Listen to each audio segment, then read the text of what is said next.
मोर प्रिय प्रभुंकर लोक मैंने आज आसतु आम मैंने आदि पुस्तकर 7 पर्वटी को अध्ययन करवा। यही 7 पर्वरे आम मैंने 24 गोटी पद देखा पारूँ। आउ यही 24 गोटी पद मध्य आम मैंने जल प्लावन विषय आज आम एठारे देखा। जो नोहंक समय रे परमेश्वर दुनिया रे जे प्रकार से जल प्लावन करथिले आ जल प्लावन द्वारा समस्त पृथ्वी को से नष्ट करथिले तार विवरण आज आम एठारे देखा। एठारे परमेश्वर जल प्लावन विषय रे नोहंक सहित परमेश्वर कथा कहबार मैंने देखूँ। आओ समस्त पृथ्वी रे 150 दिन पर्यंत जल भरी रहिबार आम एठारे देखूँ। मासको 30 दिन हिसाब रे 150 दिन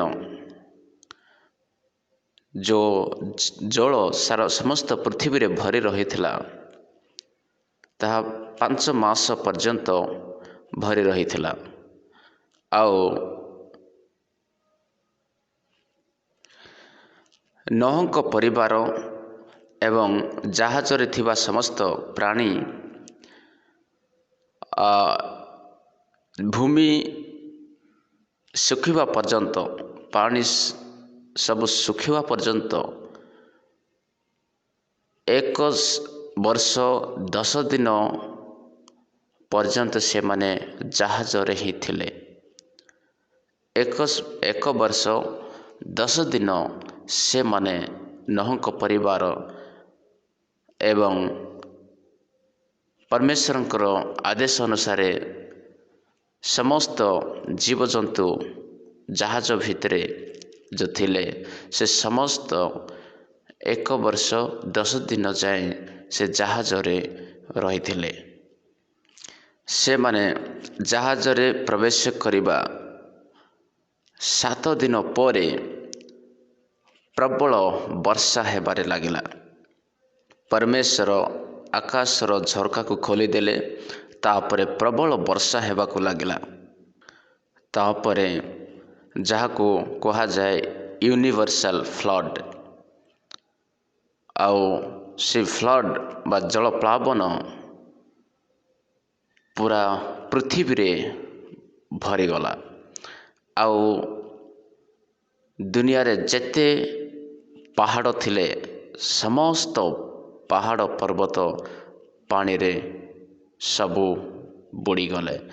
आओ समस्त पहाड़ उच्च पहाड़ ठारो 15 हाथ पानी ऊपर रहिला। आओ से समस्त जल सुखिबाकू 1 वर्ष 10 दिन लागिथिला। तापरे नोहंक परिवार एवं समस्त जीवजंतु जहाज ठारू 1 वर्ष 10 दिन परे से माने बाहरी थिले। आओ यही 7 पर्वरे आ माने से 5 मास पर्यंत से माने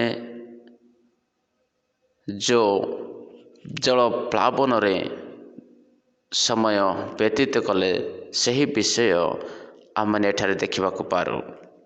आउ जिते बड़े यही पर्व को आम मैंने पढ़ू तो एठारे देखा पारू जे परमेश्वर नोहंक सहित कथबार्ता कले।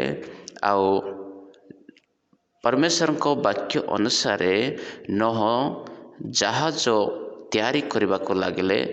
तापरे जल प्लावन आरंभ हेबार आमने देखू। जेबे जल प्लावन ए पृथ्वी रे आसिला सही समय रे नोहंकर बयस 600 वर्ष होइतिला।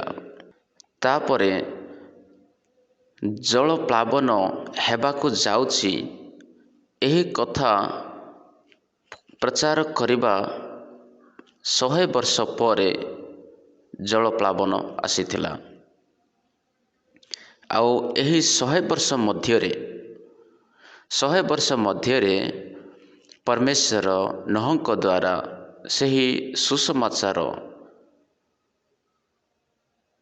ଆଗାମୀ ଦିନରେ ଯେଉଁ ଜଳପ୍ଲାବନ ହେବାକୁ ଯାଉଅଛି ସେହି କଥାକୁ ସମସ୍ତ ଲୋକମାନଙ୍କ ନିକଟକୁ ସେହି ସୁସମାଚାର ପ୍ରଚାର କରାଗଲା। ସମସ୍ତଙ୍କୁ କୁହାଗଲା, ମନ ପରିବର୍ତ୍ତନ କର, ଆଉ ପରମେଶ୍ୱର ଦୁନିଆକୁ ଜଳପ୍ଲାବନ ଦ୍ୱାରା ବିନଷ୍ଟ କରିବାକୁ ଯାଉଅଛନ୍ତି। ଆଉ ସେଥିରୁ ରକ୍ଷା ପାଇବା ପାଇଁ ମନ ପରିବର୍ତ୍ତନ କର, ନମ୍ରତା ହେଇଯାଅ, ଆଉ ପବିତ୍ର ଜୀବନ କାଟ। ଏହି ପ୍ରକାର ପ୍ରଚାର ନୋହ ସମସ୍ତ ଲୋକମାନଙ୍କୁ କହିଲେ। କିନ୍ତୁ ଏହି ପରମେଶ୍ୱରଙ୍କର ବାକ୍ୟକୁ କେହି ବିଶ୍ୱାସ କଲେ ନାହିଁ। ନୋହଙ୍କ ପରିବାର ସେହି ଜଳପ୍ଲାବନ ଠାରୁ ରକ୍ଷା ପାଇବା ପାଇଁ ସମସ୍ତେ ନୋହଙ୍କ ସହିତ ରହିଲେ। ଆଉ ନୋହଙ୍କ ବୟସ ଯେତେବେଳେ 600 ବର୍ଷ ହୋଇଥିଲା, ସେହି ସମୟଠାରୁ ସେ ଜାହାଜ ନିର୍ମାଣ କରିବାକୁ ଲାଗିଲେ। ଆଉ ଏହି ପ୍ରକାରେ ପରମେଶ୍ୱରଙ୍କର ବାକ୍ୟ ଅନୁସାରେ ଜଳ ପୃଥିବୀରେ ଆସିବାକୁ ଲାଗିଲା, ବର୍ଷା ହେବାକୁ ଲାଗିଲା। 40 ଦିନ ଏବଂ 40 ରାତି ପର୍ଯ୍ୟନ୍ତ ନିରନ୍ତର ବର୍ଷା ହେବାକୁ ଲାଗିଲା। ନୋହ ଏବଂ ତାଙ୍କର ପୁତ୍ର ଶେମ, ହାମ ଏବଂ ଜେଫତ ଏବଂ ସେଇ ତାର ପୁଅମାନଙ୍କର ସ୍ତ୍ରୀମାନେ ସମସ୍ତେ ସେ ଜାହାଜ ଭିତରକୁ ପ୍ରବେଶ କଲେ। ଆଉ ଏହି ପ୍ରକାରେ ସମସ୍ତ ଜୀବଜନ୍ତୁ, ପଶୁ ପକ୍ଷୀ, କୀଟ ପତଙ୍ଗ, ସମସ୍ତ ପ୍ରାଣୀ, ନର ଏବଂ ନାରୀ, ଏହି ପ୍ରକାରେ ସମସ୍ତେ ସେ ଜାହାଜ ଭିତରକୁ ପ୍ରବେଶ କଲେ। ସମସ୍ତେ ଦୁଇ ଦୁଇ ଯୋଡ଼ି କରି ଜାହାଜକୁ ପ୍ରବେଶ କଲେ। ତାପରେ ଜଳପ୍ଲାବନ ଆସିଲା। ତାପରେ ଦୁନିଆରେ ଯେତେ ଜୀବଜନ୍ତୁ ଥିଲେ, ଯେତେ ମନୁଷ୍ୟ ଥିଲେ, ଯେତେ କୀଟ ପତଙ୍ଗ ଥିଲେ, ସମସ୍ତେ ବିନଷ୍ଟ ହେଲେ ଆଉ ସମସ୍ତେ ମରିଗଲେ। ତାହା ଆମମାନେ ଏଠାରେ ଦେଖିବାକୁ ପାରୁଅଛୁ ଯେ ଏହି 7 ପର୍ବରେ ଏହି ସମସ୍ତ ଘଟଣାର ବିବରଣ ଆମମାନେ ଦେଖିବାକୁ ପାରୁଅଛୁ। ଏଥିପାଇଁ ଯେତେବେଳେ ଆମମାନେ ଏହି ସପ୍ତମ ବା 7 ପର୍ବରେ ଆମମାନେ ଦେଖୁ, ତ 7 ପର୍ବର 1 ପଦରେ ଯଦି ଆମମାନେ ପଢ଼ିବା, ଲେଖା ଅଛି ଯେ ସଦାପ୍ରଭୁ ନୋହଙ୍କୁ କହିଲେ, ତୁମ୍ଭେ ସପରିବାରରେ ଜାହାଜରେ ପ୍ରବେଶ କର, କାରଣ ଏହି କାଳର ଲୋକମାନଙ୍କ ମଧ୍ୟରେ ଆମ୍ଭେ ଆପଣା ସାକ୍ଷାତରେ ତୁମ୍ଭକୁ ଧାର୍ମିକ ଦେଖିଅଛୁ, ଆଉ ତୁମ୍ଭ ଛଡ଼ା ଆଉ କେହି ଧାର୍ମିକ ନାହାନ୍ତି। ଏହି ପ୍ରକାର ପରମେଶ୍ୱର ତାହାଙ୍କୁ କହିବାର ଆମେ ଦେଖୁଅଛୁ। ମୋର ପ୍ରିୟ, ସେହି ସମୟରେ କେହି ମଧ୍ୟ ଧାର୍ମିକ ନଥିଲେ, କେବଳ ନୋହ ଜଣେ ହିଁ ଧାର୍ମିକ ବ୍ୟକ୍ତି ଥିଲେ। ପୁଣି 2 ପଦରୁ ଆଗକୁ ଯଦି ଦେଖିବା, ଲେଖା ଅଛି, ଆଉ ପୃଥିବୀରେ ବଂଶ ରକ୍ଷା କରିବା ପାଇଁ ପ୍ରତ୍ୟେକ ସୂଚୀ ପଶୁ ଜାତିର 7 ଦମ୍ପତି ଓ ପ୍ରତ୍ୟେକ ଅସୂଚୀ ପଶୁ ଜାତିର 1 ଦମ୍ପତି, ପ୍ରତ୍ୟେକ ଖେଚର ପକ୍ଷୀ ଜାତିର 7 ଦମ୍ପତି ଆପଣା ସଙ୍ଗରେ ନିଅ, ଯେହେତୁ 7 ଦିନ ଉତ୍ତାରେ ଆମ୍ଭେ 40 ଦିବାରାତ୍ର ପୃଥିବୀରେ ବୃଷ୍ଟି କରାଇ ପୃଥିବୀସ୍ଥ आंभर निर्मित समस्त प्राणी की लुप्त करिबा। यह परमेश्वरଙ୍କର वाक्य थिला। नोहंकु जे परमेश्वर आज्ञा देले जे परिवार सहित तुम जहाज को प्रवेश कर एवं समस्त पशु पक्षी समस्त को जहाज भीतर को प्रवेश करा। तापर 40 दिन एवं 40 रात्रि पर्यंत से वर्षा बा जलप्लावन द्वारा विनष्ट करने नोह को कहले। तापर नोह सदाप्रभु को आज्ञा अनुसार सबु कर्म से कले। नोहंकर 600 वर्ष बयस पृथ्वी उपरे जलप्लावन आसीथिला। तहु जलप्लावन अपेक्षा नोह ओ तांकर भार्या आ पुत्रगण ओ पुत्र बधुगण जहाज रे प्रवेश कले। पुणी नोहंक प्रति परमेश्वर आज्ञा अनुसार सूची ओ असुची पशु पक्षी वर्ग ओ भूचर उरोगामी जंतु वर्ग जोड़ा जोड़ा होई नोहंक निकट को जाई जहाज रे प्रवेश कले। जोड़ा जोड़ा होई दुई दुई करी से माने नोहंक निकट को जाई जहाज रे प्रवेश कले। आउ सही 7 दिन उतारे पृथ्वी रे जल प्लावनर आरंभ हैला। 7 दिन उतारे जल प्लावन आरंभ हैला। नोहंक बयसर 600 वर्ष द्वितीय मासर 17 दिन रे महासमुद्रर समस्त जलाकार भांगी गला। पुणी आकाशस्थ द्वार सब मुक्त हैला। पुणी आकाशर थिवा समस्त द्वार मुक्त हैला। तहिरे 40 दिन 40 रात्रि पृथ्वी रे वृष्टि हैला।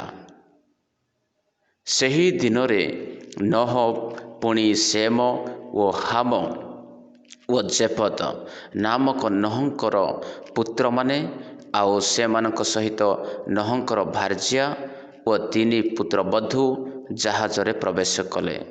पुणी सबु जातीय ग्राम्य ओ वन्य पशु ओ सबु जातीय उरोगामी ओ सबु जातीय भूचर ओ खेचर पक्षी अर्थात प्राणवायु विशिष्ट सर्व प्रकार जीवजंतु जोड़ा जोड़ा होई नोहंक निकट को जाई जहाज रे प्रवेश कले। तापरे 16 पदरे जदि हम आग को देखिबा परमेश्वर को आज्ञा अनुसार ये समस्त प्रकार प्राणी दंपति क्रमे प्रवेश कले। तहु सदा प्रभु ताहार पार्श्व द्वार बंद करदेले। तार पार्श्व द्वार बंद करदेले। तापरे 40 दिन 40 रात्रि पर्यंत पृथ्वी रे जल प्लावन हैला। पुणी जल बढ़ु बढ़ु जहाज भूमि की छाड़ी भासी उठिला। आ पृथ्वी रे क्रमशः जल प्रबल होई अतिशय बढ़ु बढ़ु जहाज जल उपरे चलिला। जहाज जल उपरे चलिला बा जल उपरे से भासीबा को लागला। पृथ्वी उपरे जल अतिशय बढ़ी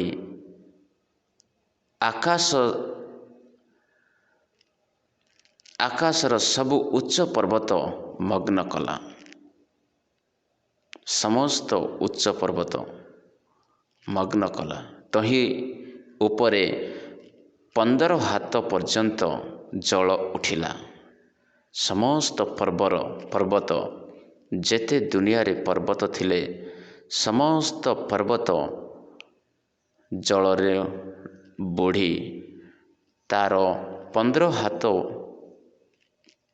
ଉଞ୍ଚା ପର୍ଯ୍ୟନ୍ତ ଜଳ ଭରି ରହିଲା। ତହୁଁ ପର୍ବତମାନ ସମସ୍ତ ମଗ୍ନ ହେଲେ। ତେଣୁ ସମଗ୍ର ଭୂଚର ପ୍ରାଣୀ ଓ ପ୍ରାଣୀ ପ୍ରାଣ ତ୍ୟାଗ କଲେ। ଅର୍ଥାତ୍ ପକ୍ଷୀ, ଗ୍ରାମ୍ୟ ଓ ବନ୍ୟ ପଶୁ ଓ ପୃଥିବୀରେ ଗମନଶୀଳ ଉରଗାମୀ ଜନ୍ତୁ ଓ ପ୍ରତ୍ୟେକ ମନୁଷ୍ୟ ଆଉ ଶୁଷ୍କ ଭୂମିସ୍ଥ ଯେତେ ପ୍ରାଣୀର ନାସିକାରେ ପ୍ରାଣବାୟୁ ଥିଲା ସମସ୍ତେ ମରିଗଲେ। ସମସ୍ତେ ମରିଗଲେ, କେହି ରହିଲେ ନାହିଁ। ନା କୀଟପତଙ୍ଗ, ନା ସରୀସୃପ, ନା ପଶୁ, ନା ପକ୍ଷୀ, କିଛି ରହିଲେ ନାହିଁ। ସମସ୍ତେ ଜଳରେ ବୁଡ଼ି ମରିଗଲେ। ଏହି ରୂପେ ପୃଥିବୀର ଉପରିସ୍ଥ ସମୁଦାୟ ପ୍ରାଣୀ ଲୁପ୍ତ ହେଲେ।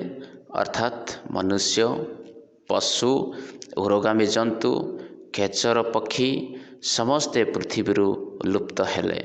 କେବଳ ନୋହ ଓ ଜାହାଜରେ ଥିବା ତାଙ୍କର ସଙ୍ଗୀ ସମସ୍ତେ ବଞ୍ଚି ରହିଲେ। ଏହି ରୂପେ ପୃଥିବୀ 105 ଦିନ ପର୍ଯ୍ୟନ୍ତ ଜଳରେ ବୁଡ଼ି ରହିଲା। 150 ଦିନ ପର୍ଯ୍ୟନ୍ତ ଜାହାଜଟି ଜଳରେ ବୁଡ଼ି ରହିଲା।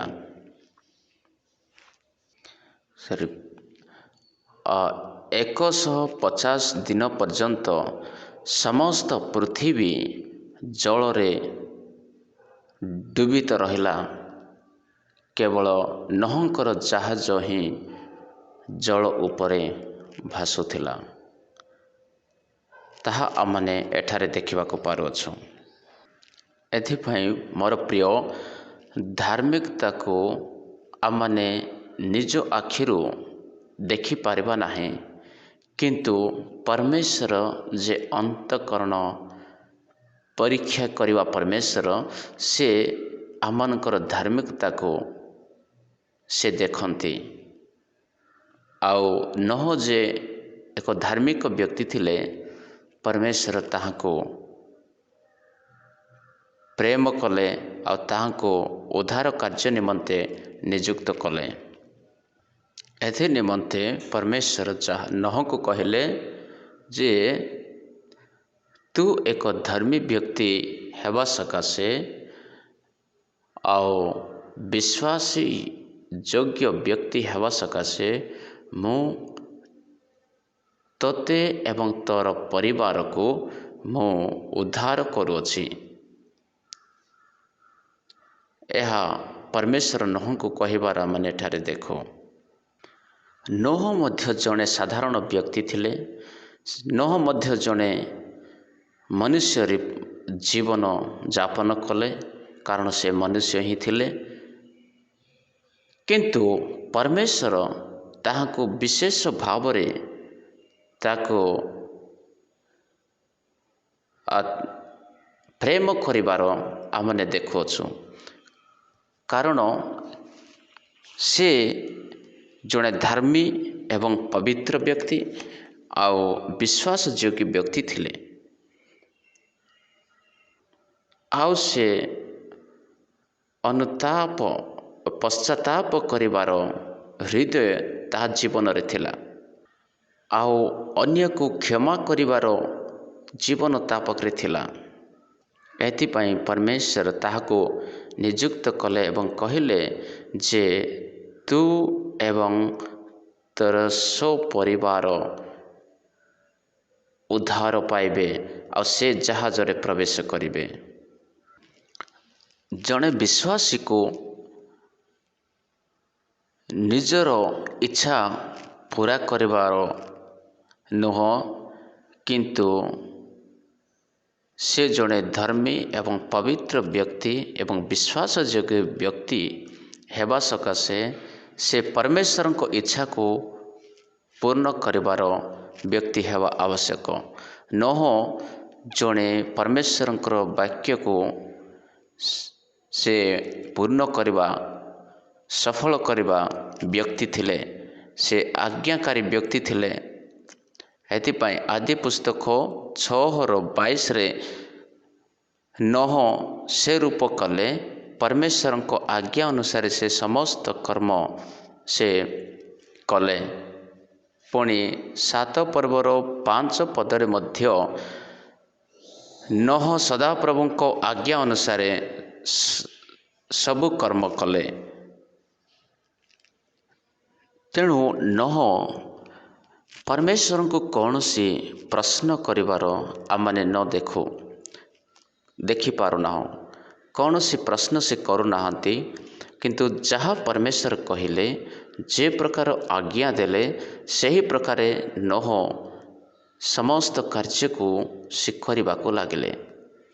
ଠିକ୍ ସେହି ପ୍ରକାରେ ଆଜି ଆମମାନଙ୍କ ଜୀବନରେ ମଧ୍ୟ ପରମେଶ୍ୱର ଚାହାନ୍ତି ଯେ ଆମମାନଙ୍କୁ ଯେଉଁ ଦାୟିତ୍ୱ ଦିଆଯାଇଅଛି ତାହା ଆମମାନେ ବିନା ପ୍ରଶ୍ନ କରି ସେ ସମସ୍ତ କାର୍ଯ୍ୟକୁ ଆମମାନଙ୍କୁ ପାଳନ କରିବାକୁ ପଡ଼ିବ। ପରମେଶ୍ୱରଙ୍କର ଆଜ୍ଞା ଅନୁସାରେ ଆମମାନଙ୍କୁ ଚାଲିବାକୁ ପଡ଼ିବ। ଆଉ ପରମେଶ୍ୱରଙ୍କର ବାକ୍ୟକୁ ପ୍ରଚାର କରିବାକୁ ପଡ଼ିବ। ଆଉ ଏହି ସୁସମାଚାରଟିକୁ ଅନ୍ୟମାନଙ୍କୁ ପହଞ୍ଚାଇବାକୁ ପଡ଼ିବ। ଯେ ପ୍ରକାରେ ନୋହ ପରମେଶ୍ୱରଙ୍କର ଆଜ୍ଞା ଅନୁସାରେ ସେ ତା'ର 600 ବର୍ଷ ବୟସରେ ଯେଉଁ ଫ୍ଲଡ଼ ଆସିଥିଲା, ତା'ର 100 ବର୍ଷ ଲାଗିଲା ଯେ ତା ଜଳପ୍ଳାବନ ଆସିବା ପାଇଁ। ଆଉ ସେ 100 ବର୍ଷ ମଧ୍ୟରେ ସେ ଲୋକମାନଙ୍କୁ କହିବାକୁ ଲାଗିଲେ। ମୋର ପ୍ରିୟ, ବର୍ତ୍ତମାନ ଏହି ସମୟ ଆଜି ଆମମାନଙ୍କ ନିମନ୍ତେ ଦିଆଯାଇଅଛି ଯେ ସେହି ପ୍ରଭୁ ଯୀଶୁଖ୍ରୀଷ୍ଟଙ୍କର ଦ୍ୱିତୀୟ ଆଗମନ, ସେହି ନ୍ୟାୟ ସମୟ ପର୍ଯ୍ୟନ୍ତ ଯେଉଁ ସମୟ ଆମମାନଙ୍କୁ ମିଳିଅଛି, ଏହି ସମୟରେ ଆମମାନେ ସୁସମାଚାର ପ୍ରଚାର କରିବାର ଆବଶ୍ୟକ ରହିଅଛି। ଯାହାରି ଫଳରେ ଏହି ସୁସମାଚାର ଆଗାମୀ ଯେଉଁ ଦିନ, ନ୍ୟାୟ ଦିନରେ, ବିଚାର ଦିନରେ ଯେମିତି ଲୋକମାନେ ସେହି ଜାହାଜରେ ବା ସ୍ୱର୍ଗରେ ସେମାନେ ପ୍ରବେଶ କରିପାରିବେ, ସେହି କଥାକୁ ଆଜି ଆମମାନଙ୍କୁ ପ୍ରଚାର କରିବାକୁ ପଡ଼ିବ। ଆଉ ନୋହ ସେ ପରମେଶ୍ୱରଙ୍କର ଆଜ୍ଞା ଅନୁସାରେ କଲେ। ପରମେଶ୍ୱର ତାହାଙ୍କୁ ଯେ ପ୍ରକାରେ ଜାହାଜ ନିର୍ମାଣ କରିବା ପାଇଁ ଗାଇଡ଼େନ୍ସ, ତା'ର ଆଇଡ଼ିଆ ଦେଲେ, ସେହି ପ୍ରକାରେ ସେ ସମସ୍ତ ପରମେଶ୍ୱରଙ୍କ ଆଜ୍ଞା ଅନୁସାରେ କଲେ। ପରମେଶ୍ୱର କହିଲେ ଯେ 3ଟି ତଳ ବନାଅ ଆଉ 300 ହାତର ଲମ୍ବା ଜାହାଜ ବନାଅ। ଆଉ ପରମେଶ୍ୱର କହିଲେ ତାହାର ଚଉଡ଼ା 50 ହାତ ହେବା ଦରକାର, ଆଉ ତା'ର ଉଚ୍ଚତା 30 ହାତ ହେବା ଦରକାର। ଆଉ ଏହି ପ୍ରକାରେ ପରମେଶ୍ୱର ତା'ର ମାପ ଦେଲେ, ସେ ସଠିକ୍ ସେହି ମାପ ଅନୁସାରେ ଜାହାଜଟିକୁ ନିର୍ମାଣ କଲେ। ସେ ତା'ର 1 ହାତ ବଢ଼େଇଲେ ନା ତା'ର 1 ହାତ ସେ କମ୍ କଲେ। ମୋର ପ୍ରିୟ, ପରମେଶ୍ୱରଙ୍କର ଆଜ୍ଞାକୁ ଆମମାନଙ୍କୁ ସଠିକ୍ ଭାବରେ ଫଲୋ କରିବା, ସଠିକ୍ ଭାବରେ ତାହା ମାନିବାକୁ ନିତାନ୍ତ ଆବଶ୍ୟକ। ମୋର ପ୍ରିୟ ପ୍ରଭୁଙ୍କର ଲୋକମାନେ, ଆଜି ଆମମାନଙ୍କ ନିମନ୍ତେ ଏକ ପଶ୍ଚାତାପ କରିବାର ସମୟ ରହିଅଛି। ଆଉ ଆମମାନଙ୍କୁ ସେହି ସମୟରେ ଆଉ କୌଣସି ପଶ୍ଚାତାପ କରିବାର ସମୟ ନଥିବ। କାରଣ ଯେତେବେଳେ ନୋହଙ୍କ ସମୟରେ ଜଳପ୍ଳାବନ ବିଷୟରେ ନୋହ ଯେତେବେଳେ ପ୍ରଚାର କଲା, କେହି ତା'ର କଥାକୁ ଶୁଣିବା ଲୋକ ନଥିଲେ। ଆଉ କିଏ ତାହାରି କଥାକୁ ବିଶ୍ୱାସ କଲେ ନାହିଁ। ଆଉ ଯେତେବେଳେ ଜଳପ୍ଳାବନ ଆରମ୍ଭ ହୋଇଗଲା ଆଉ ଜାହାଜଟିର ଦ୍ୱାର ବନ୍ଦ ହୋଇଗଲା, ଆଉ ଯେତେବେଳେ ପାଣି ଉପରକୁ ବଢ଼ିବାରେ ଲାଗିଲା, ସମସ୍ତ ଘର ଦ୍ୱାର ଆଉ ପାହାଡ଼ ପର୍ବତ ବଢ଼ିବାକୁ ଲାଗିଲା। ହୋଇପାରେ ସେହି ସମୟରେ ଅନେକ ଲୋକମାନେ ଯାଇ ସେ ଜାହାଜକୁ ନିକଟକୁ ଯାଇ ସେମାନେ ନିଜର ଆବାଜ ସେମାନେ ଦେଇଥିବେ, ସେମାନେ ଡାକ ପକାଇଥିବେ ଯେ ହେ ନୋହ ଜାହାଜ ଖୋଲିଦେ, କବାଟ ଖୋଲିଦେ। ଅନେକ ଲୋକ ଆବାଜ ଦେଇଥିବେ, କିନ୍ତୁ ଆଉ ଦ୍ୱାର ବନ୍ଦ ହେଲା ପରେ ଆଉ କୌଣସି ଉପାୟ ନଥିଲା। ଆଉ ସେ ଜାହାଜଟିକୁ ଦ୍ୱାର ଖୋଲିବାର କୌଣସି ଉପାୟ ନଥିଲା। ଆଉ ଯେଉଁମାନେ ବାହାରେ ଥିଲେ ସେମାନେ ମରିଗଲେ। ଠିକ୍ ସେହି ପ୍ରକାରେ ମୋର ପ୍ରିୟ, ଆଜି ଆମମାନଙ୍କ ନିମନ୍ତେ ଏକ ପଶ୍ଚାତାପ କରି ପ୍ରଭୁଙ୍କ ନିକଟକୁ ମନ ଫେରାଇ ଆସିବାର ସମୟ ବା ସୁଯୋଗ ଦିଆଯାଇଅଛି। ଏହି ସମୟରେ ଯଦି ଆମମାନେ ପ୍ରଭୁଙ୍କ ନିକଟକୁ ଆସିବା ନାହିଁ, ତାହେଲେ ସେହି ନ୍ୟାୟ ବା ବିଚାର ଦିନରେ ଆମମାନଙ୍କ ନିମନ୍ତେ ଆଉ କୌଣସି ରାସ୍ତା ନଥିବ। ସେ ସ୍ୱର୍ଗ ରାଜ୍ୟକୁ ପ୍ରବେଶ କରିବା ପାଇଁ ଆଉ କୌଣସି ପଶ୍ଚାତାପର ସମୟ ନଥିବ। କିନ୍ତୁ ଆଜି ଆମମାନଙ୍କର ଏହି ସୁଯୋଗ, ଏହି ସମୟ ଯେ ଆମମାନେ ନିଜର ପାପକୁ ପଶ୍ଚାତାପ କରି ପ୍ରଭୁଙ୍କ ନିକଟକୁ ଆମମାନେ ଯାଇ ଆଉ ପ୍ରଭୁଙ୍କୁ ମହିମା କରିବା, ପ୍ରଭୁଙ୍କର ବାକ୍ୟ ଅନୁସାରେ ଚାଲିବା। ଯେ ପ୍ରକାରେ ନୋହ ଆଉ ପରମେଶ୍ୱରଙ୍କ ବାକ୍ୟ ଅନୁସାରେ ଚାଲିଲେ ଆଉ ବିଶ୍ୱାସଯୋଗ୍ୟ ଜୀବନ ଯାପନ କଲେ, ଆଉ ସେ କ୍ଷମା କରିବାର ଜୀବନ, ଆଉ ତା'ର ଆଜ୍ଞା ପାଳନ କରିବାର ଜୀବନ, ଧାର୍ମିକତା ଜୀବନ, ଆତ୍ମିକ ଜୀବନ ଯେ ପ୍ରକାର ପ୍ରଭୁଙ୍କ ସହିତ ସଂଯୁକ୍ତ ଥିଲା, ଆଜି ମଧ୍ୟ ଆମମାନଙ୍କ ଜୀବନ ସେହି ପ୍ରକାର ହେବାର ଅଛି। ତେବେ ଯାଇ ଆମମାନେ ସେହି ବିଚାର ଦିନରେ ପ୍ରଭୁଙ୍କ ସମ୍ମୁଖରେ ଆମମାନେ ଠିଆ ହୋଇପାରିବା ଆଉ ସେହି ଅନନ୍ତ ଜୀବନର ଅଧିକାରୀ ହୋଇପାରିବା। ପ୍ରଭୁ ଆଶୀର୍ବାଦ କରନ୍ତୁ। ଆମେନ୍।